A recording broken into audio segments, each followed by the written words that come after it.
Mums būs divas zāles. Viena būs ēšana un dēļas būs atsevišķi zāle. Vislabāk, ja viss notiek viena telpā, jo kad vakars ir sadalīts divas zonas, tad var sākties problēmas. Ja DJiem vieta ir paredzēta tajā zālē, kur būs dēļas, tad viņš neredz, kas notiek pie galda. Varbūt tieši šobrīd viesis grib pateikt tostu un vajag noņemt mūziku, uzlikt kaut ko romantisku, varbūt mierīgāko, tajam brīdim atbilstošu. Tāpat viņš arī neredz, ko dara vakara vadītājs un kādu mūziku vajag pielāgot. Un tāpat viņš arī nevar palīdzēt ar mūziku svarīgiem momentiem, tādiem kā sveču iedegšana.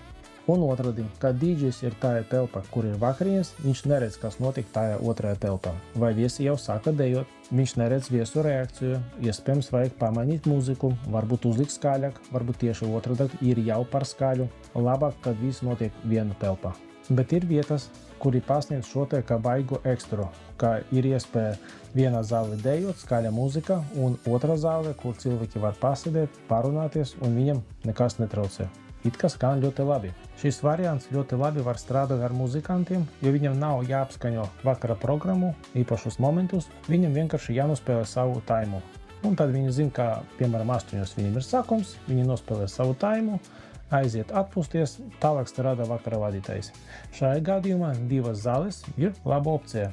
Nosūtīšu video savai draudzenei, kura šogad būs kāzas. Iespējams, viņai būs piedāvājums ar divām zālēm, lai viņas zina, ar ko vajag rēķināties.